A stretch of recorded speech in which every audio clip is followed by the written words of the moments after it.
નમસ્કાર દર્શક મિત્રો, હું છું વાહિદ મસદ્દી અને આપ નિહાળી રહ્યા છો હમ ટીવી ભરૂચ ન્યૂઝ। હવે નિહાળીશું આજના મુખ્ય સમાચારો। અંકલેશ્વર નગરપાલિકા દ્વારા વેરા વસૂલાતની છેલ્લી તારીખ સુધીમાં 7 કરોડના વેરો વસૂલાત કરવામાં આવ્યો હતો। બાકી 5300 બાકીદારોને આખરી નોટિસ આપીને હવે નળ જોડાણો કાપવામાં આવશે તેવું જાણવા મળ્યું છે। અંકલેશ્વર નગરપાલિકાના નાણાકીય વર્ષના અંતે 2,36,00,000ની વેરા વસૂલાત બાકી રહી છે। વર્ષ 2023-24 માટે 9,36,00,000ના લક્ષ્યાંક સામે એક વર્ષમાં 7 કરોડની વસૂલાત કરવામાં આવી છે। થોડા મહિના પહેલા જ 5,300 જેટલા બાકીદારોને આખરી નોટિસ આપી મિલકત સીલ કરવા તેમજ નળ જોડાણ કાપી નાખવાની કામગીરી કરવામાં આવી હોય છતાં 2,36,00,000ની વસૂલાત બાકી રહી ગઈ છે। 30% બાકીદારોને હજી તેમના વેરો ભર્યો નથી। ગત વર્ષે 35,000 જેટલા મિલકત ધારકો પાસેથી વેરા 9,36,00,000 આવકનો અંદાજ લગાવ્યો હતો। 31 રોજ પૂરા થતા નાણાકીય વર્ષના અંતે 9,36,00,000માંથી 7 કરોડની આવક પાલિકાને થઈ છે, જ્યારે 2,36,00,000ની વસૂલાત બાકી રહી છે। વર્ષ 2023માં પાલિકા 10.36 કરોડના લક્ષ્યાંક સામે 9,06,00,000 રૂપિયાની વિક્રમી વસૂલાત કરાઈ હતી। ચાલુ વર્ષે 7 કરોડની આવક થઈ છે, જે ગત વર્ષ કરતા 2,06,00,000 જેટલી ઓછી છે। અંકલેશ્વર શહેરમાં 35,000 મિલકત ધારકો પૈકી 25,000 તેનો વેરો પાલિકામાં ભરી દીધો છે, જ્યારે 10,000 બાકીદારો પાસેથી 2,36,00,000 જેટલી રકમની વસૂલાત બાકીની હવે જોવાનું રહ્યું કે પાલિકા ખાતે રવિવારે રાત્રે 10 વાગ્યા સુધી વેરાની રકમ સ્વીકારવામાં આવશે, ત્યારે જેનો વેરો બાકી હશે તેવા મિલકતદારોને દંડ, નોટિસ ફી, તેમનું વ્યાજ લાગશે, જેથી આગામી નાણાકીય વર્ષમાં લાગુ પડશે। મૂળ વેરાની મુદ્દલ પર વધારાનો ચાર્જ પણ લાગશે। ભરૂચ શહેર જિલ્લામાં વસતા ખ્રિસ્તી સમાજ દ્વારા પ્રભુ ઈસુના સજીવન દિવસને ઈસ્ટર સન્ડે તરીકે ઉજવણી કરવામાં આવી હતી। આજે એકબીજાને ઈસ્ટર સન્ડેની શુભેચ્છાઓ પાઠવી હતી। ભરૂચ જિલ્લામાં વસતા ખ્રિસ્તી સમુદાયના લોકોએ પ્રભુ ઈસુ ખ્રિસ્તના ત્રીજા દિવસે સજીવન થવાની યાદમાં ઈસ્ટર પર્વની ઉજવણી આજે કરવામાં આવી હતી, જેમાં દરેક ચર્ચમાં મોટી સંખ્યામાં ભાઈઓ બહેનો પ્રાર્થના સભામાં જોડાયા હતા અને એકબીજાને ઈસ્ટર પર્વની શુભેચ્છાઓ પાઠવી હતી। ખ્રિસ્તી સમુદાયના લોકો માટે ઈસ્ટરનું પર્વ ઘણું મહત્વ ધરાવે છે, જેમાં ગુડ ફ્રાઇડેના દિવસે પ્રભુ ઈસુ ખ્રિસ્તને વધ સ્તંભે ચડાવી દેવામાં આવ્યા હતા, જ્યાં તેઓને મૃત્યુ નિપજ્યા બાદ એક કબરમાં મૂકી તેને મોટા પથ્થર મૂકીને સૈનિકોએ પહેરો લગાવી દીધો હતો। તેમ છતાંય ઈસુ ખ્રિસ્તના કહેવા મુજબ ત્રીજા દિવસ રવિવાર તેઓ ફરીથી સજીવન થયા હતા। તેથી આ દિવસને ખ્રિસ્તી સમાજના લોકો સમગ્ર વિશ્વમાં ખૂબ જ ધામધૂમપૂર્વક ઈસ્ટર સન્ડે તરીકે ઉજવે છે, જેમાં લોકોની નવા પોશાકો પહેરી ચર્ચમાં જઈ ઈસુ ખ્રિસ્તની આરાધના કરી, પ્રાર્થનાઓ કરી, એકબીજાને ઈસ્ટર પર્વની શુભેચ્છાઓ પાઠવે છે। ભરૂચ જિલ્લામાં પણ આવેલા ચર્ચમાં પણ વહેલી સવારે ખ્રિસ્તી સમુદાયના લોકો ચર્ચમાં જઈને ઈસ્ટર સન્ડેની ઉજવણી કરી હતી, જેમાં ભરૂચ આવેલ Ebenezer Methodist church, CNI church, Catholic church સહિતના ચર્ચમાં પ્રાર્થના સભાઓ યોજી ઈસ્ટર પર્વની ઉજવણી કરવામાં આવી હતી। તો એ તો પ્રભુ ઈસુ ખ્રિસ્તનું પુનરુત્થાન છે અને આ જે પ્રભુ ઈસુ ખ્રિસ્તનું પુનરુત્થાન થયું એ પુનરુત્થાન અગાઉ 700 વર્ષ પહેલા યશાયા પ્રભુએ ભવિષ્યવાણી કરી હતી કે માણસનો દીકરો આ જગતમાં આવશે, મસીહા એ જગતના લોકોના પાપોને સારું એ દુઃખ સહન કરશે, જગતના લોકોને માટે તે બલિદાન આપશે, વધસ્તંભ પર મરણ પામશે અને ત્યારબાદ તે ત્રીજે દિવસે કબરમાંથી એ પુનરુત્થાન પામશે। અને એવા પુનરુત્થાન પામેલા પ્રભુ ઈસુ ખ્રિસ્ત આજે આપણી મધ્ય છે, આપણી સાથે છે અને આ બનાવ એ બહુ મોટો બનાવ છે ઇતિહાસમાં, મંડળીના ઇતિહાસમાં। અને વલાઓ પુનરુત્થાન પ્રભુ ઈસુ ખ્રિસ્ત જે પામ્યા અને એમની આ વાતને શરૂઆતથી દબાવવાને માટે અથવા તો ખ્રિસ્ત ઉઠ્યા છે તેવું એ ન કરવા માટે પુષ્કળ પ્રયત્નો કરવામાં આવ્યા। અને જ્યારે પ્રભુ ઈસુ ખ્રિસ્ત જ્યારે પુનરુત્થાન પામ્યા ત્યારે વલાઓ જે શિષ્યો એમના દર્શન થયા, જે લોકોને એમના દર્શન થયા, એમને નાણા આપીને એમના મોં બંધ કરવાનો પ્રયત્ન કરવામાં આવ્યો। અંકલેશ્વર શહેર બી ડિવિઝન પોલીસે ટ્રાફિક ડ્રાઈવ યોજીને ટ્રાફિકના નિયમોનો ભંગ કરનારા વાહન ચાલકો સામે દંડનીય કાર્યવાહી હાથ ધરી હતી। અંકલેશ્વર શહેરના વિવિધ વિસ્તારોમાં પોલીસ દ્વારા ટ્રાફિક ડ્રાઈવ હાથ ધરવામાં આવી, જેમાં અંકલેશ્વર શહેર બી ડિવિઝન પોલીસે દરેક વ્યક્તિ માટે કાયદો એક સમાન હોવાનું ઉત્તમ ઉદાહરણ પૂરું પાડ્યું હતું. અંકલેશ્વર શહેરના વિવિધ વિસ્તારોમાં પોલીસ દ્વારા ટ્રાફિક ડ્રાઈવના ભાગરૂપે વાહન ચેકિંગ હાથ ધરવામાં હતું, જેમાં ટ્રાફિકના નિયમ ભંગ કરનાર વાહન ચાલકો સામે પોલીસે તવાઈ બોલાવી હતી. તેમાં દરેક વ્યક્તિ માટે કાયદો એક સમાન હોવાનો અંકલેશ્વર શહેર બી ડિવિઝન પોલીસે વિશેષ ટ્રાફિક ડ્રાઈવ હાથ ધરી હતી, જેમાં પોલીસે વાહનો પર બ્લેક ફિલ્મ, સીટ બેલ્ટ ન પહેરવા, નંબર પ્લેટમાં છેડછાડ સહિત અનેક વાહનો થબાવ્યા હતા. પોલીસ સ્થળ પર જ વાહન પરથી બ્લેક ફિલ્મ દૂર કરી જે તે વાહન ચાલક વિરુદ્ધ દંડનીય કાર્યવાહી હાથ ધરી હતી. બીજી તરફ પોલીસની ટ્રાફિક ડ્રાઈવના પગલે ટ્રાફિકના નિયમોનું ઉલ્લંઘન કરવા તથા અન્ય વાહન ચાલકોમાં પણ જેને લઈને ફફડાટ વ્યાપી ગયો હતો.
અંકલેશ્વરના 3 રસ્તા સર્કલ નજીક ઇન્ડિયા ગઠબંધનના લોકસભાના ઉમેદવાર ચેતરભાઈ વસાવાએ મધ્યસ્થી ચૂંટણી કાર્યાલયનો પ્રારંભ કરાવ્યો હતો. અંકલેશ્વર શહેરના 3 રસ્તા સર્કલ ખાતે ઇન્ડિયા ગઠબંધનના મધ્યસ્થી કાર્યાલયનું ઉદ્ઘાટન ઉમેદવાર ચેતરભાઈ વસાવાના હસ્તે કરવામાં આવ્યું હતું. લોકસભાની ચૂંટણી પૂર્વે વિવિધ રાજકીય પક્ષો દ્વારા મધ્યસ્થી કાર્યાલય શરૂ કરવામાં આવે છે, ત્યારે અંકલેશ્વર વિધાનસભા મત વિસ્તારમાં શહેરના 3 રસ્તા સર્કલ પાસે અંકલેશ્વર હાંસોટ વિધાનસભા મત વિસ્તાર માટે ઇન્ડિયા ગઠબંધનના મધ્યસ્થી કાર્યાલયનું ઉદ્ઘાટન ગઠબંધનના ઉમેદવાર ચેતરભાઈ વસાવાના હસ્તે રિબિન કાપી કરવામાં આવ્યું હતું. આ પ્રસંગે કોંગ્રેસના આગેવાનો ઉપસ્થિત રહ્યા હતા. આ પ્રસંગે ચેતરભાઈ વસાવાએ જણાવ્યું હતું કે ભરૂચ લોકસભા બેઠક હેઠળ આવતા મોટાભાગના તમામ તાલુકા મથક ખાતે મધ્યસ્થી કાર્યાલયનો પ્રારંભ કર્યો છે, જ્યાં સમાંતર જઈ લોકસંપર્ક કરવામાં આવશે.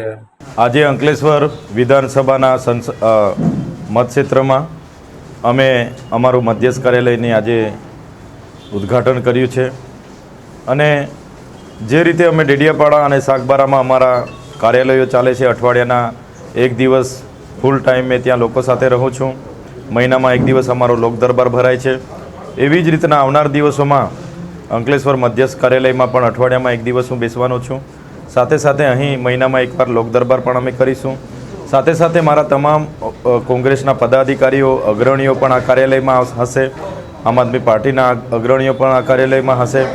માત્ર ને માત્ર અંકલેશ્વર શહેર, અંકલેશ્વર વિધાનસભાના લોકોના સેવાકીય પ્રવૃત્તિ માટે કાર્યાલય ખૂબ જ જરૂરી હોવાથી, ખૂબ મહત્ત્વનો પાઠ હોવાથી આજે અમે કાર્યાલયનું ઓપનિંગ કરી રહ્યા છે. આ માત્ર ચૂંટણીલક્ષી કે ચૂંટણી પૂરતું કાર્યાલય નથી, કાયમ માટેનું કાર્યાલય હશે અને તમામ યોજનાકીય માહિતી, તમામ કાનૂની સહાયની માર્ગદર્શન, તમામ પ્રકારની પ્રવૃત્તિઓ આ કાર્યાલયમાંથી થશે. અંકલેશ્વર હાઈવે ઉપર ફરીવાર ટ્રાફિક જામને લઈને અનેક વાહન ચાલકો ચક્કા જામમાં કલાકો સુધી અટવાયા હતા. અંકલેશ્વર નેશનલ હાઈવે પર ફરી એકવાર ટ્રાફિક જામ સર્જાતા અનેક વાહન ચાલકોને હેરાન પરેશાન થવાનો વારો આવ્યો હતો.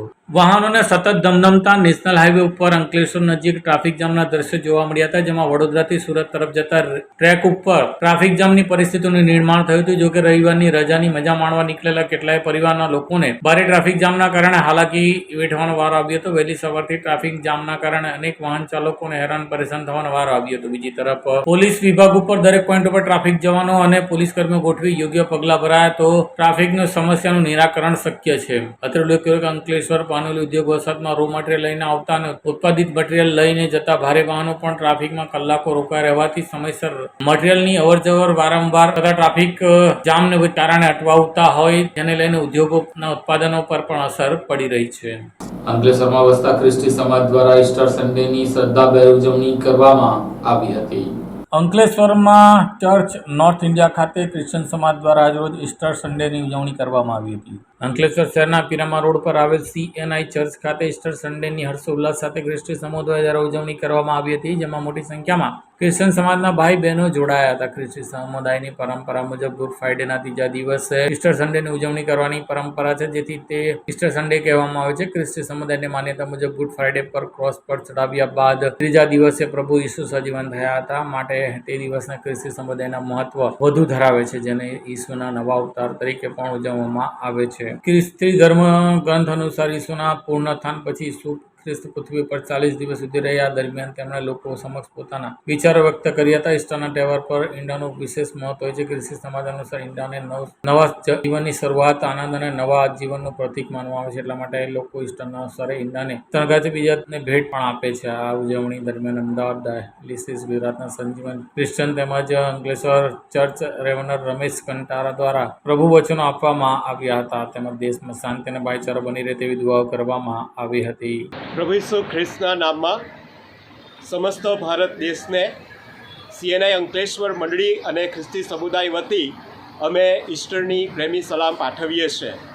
પ્રભુ ઈસુ ખ્રિસ્ત કે જે સર્વ બંધનો તોડીને જે વિજયવંત રીતે સજીવન થયેલા છે, એ પ્રભુ ઈસુ ખ્રિસ્તના જીવન, સેવા કાર્ય અને તેમના મરણને અમે ઉજવતા આ પુનરુત્થાનના દિનને પણ અમે ઉજવતા આનંદ અનુભવીએ છીએ અને ઈશ્વરનો મહિમા કરતા ભારત દેશને માટે અમે પ્રાર્થના અને શુભેચ્છા પાઠવીએ છીએ કે ભારત દેશ અને ભારત વર્ષમાં જે કંઈક જે ખાસ હેતુપૂર્વકના કાર્યો જે કરવાના છે તેમાં ઈશ્વર એ આપણ સર્વને સહાય કરે અને અમે ખ્રિસ્તી મંડળી તરીકે, પ્રભુના ઈશ્વરના લોકો તરીકે એમાં સતત સહકાર અને વિશ્વાસ સાથે આગળ વધતા એ ભારતના વૃદ્ધિ અને વિકાસને માટે વિશ્વાસુપણે અને સામર્થ્ય સાથે અને એ જ પ્રેમ, કરુણા અને શાંતિનો સંદેશ આપતા અમે એ સતત સેવા કાર્યોમાં જોડાયેલા રહીશું અને આપ સર્વ પણ અમારા માટે એ જ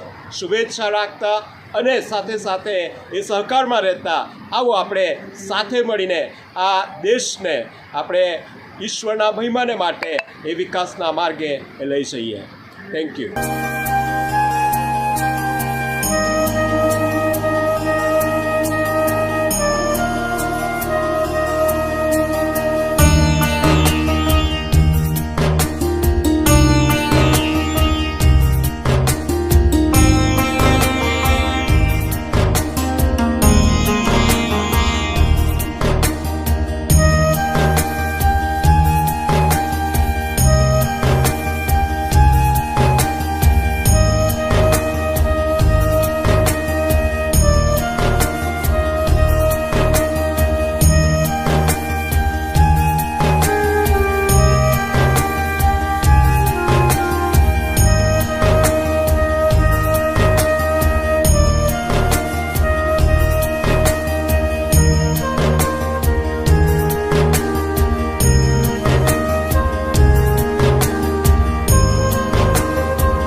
સ્ટેટ મોનિટરિંગ સેલની જાસૂસી કરાવનાર ફરાર વડોદરાના બુટલેગર ચકો ઉર્ફે પરેશ ચૌહાણને દમણથી પોલીસે ઝડપી લીધો હતો, જેને ટ્રાન્સફર વોરંટથી આજે ભરૂચ લાવવામાં આવ્યો હતો.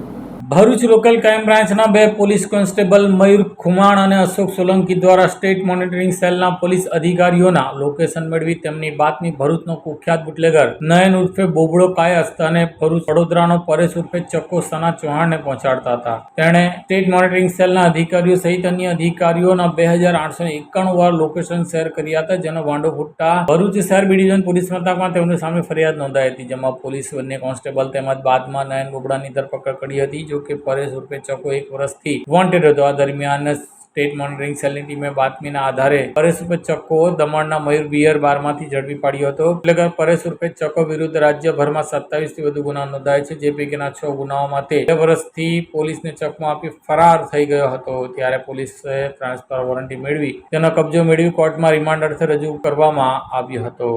આજથી આશરે 1 વર્ષ અગાઉ ભરૂચ જિલ્લા પોલીસની એલસીબી શાખામાં ફરજ બજાવતા 2 પોલીસ કર્મચારીઓ, એક અશોક સોલંકી અને બીજા મયુર ખુમાણ, એ રીતેના 2 પોલીસ કર્મચારીઓએ વિદેશી દારૂની હેરાફેરી કરતા 2 બુટલેગરો, એક ભરૂચનો છે નયન ઉર્ફે બોગડો અને વડોદરાનો છે પરેશ ઉર્ફે ચકો, એ 2 બુટલેગરોના મેળાપીપણામાં આ 2 બુટલેગરોની દારૂની પ્રવૃત્તિ સરળતાપૂર્વક ચાલે એવા હેતુસર એ 2 પોલીસ કર્મચારીઓએ પોતાના લાભ માટે આ 2 આરોપીઓ સાથે મળીને એ 2 આરોપીઓ ઉપર રેડ કરવાવાળી ગુજરાત સ્ટેટ મોનિટરિંગ સેલના જુદા જુદા અધિકારીઓના મોબાઈલ લોકેશનો મેળવેલા અને આ 2 બુટલેગરોને આપેલા.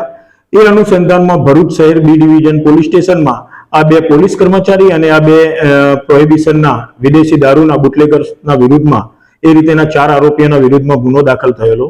એમાં સૌપ્રથમ 2 પોલીસ કર્મચારીઓની અટકાયત કરવામાં આવેલી અને કાયદેસર કાર્યવાહી કરવામાં આવેલી.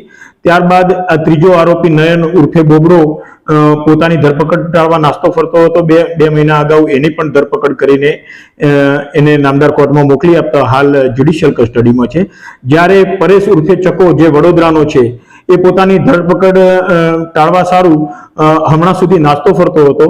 તો ગુજરાતની સ્ટેટ મોનિટરિંગ સેલના અધિકારીઓએ બાતમી મેળવીને ગઈકાલે એની ધરપકડ કરીને ગુનાના કામે અમને કબજો સંભાળવા માટે જાણ કરતા અત્રેની પોલીસની ટીમને ગાંધીનગર ખાતે મોકલી આરોપી પરેશ ઉર્ફે ચકાની ગુનાના કામે ગઈકાલે ધરપકડ કરવામાં આવેલી.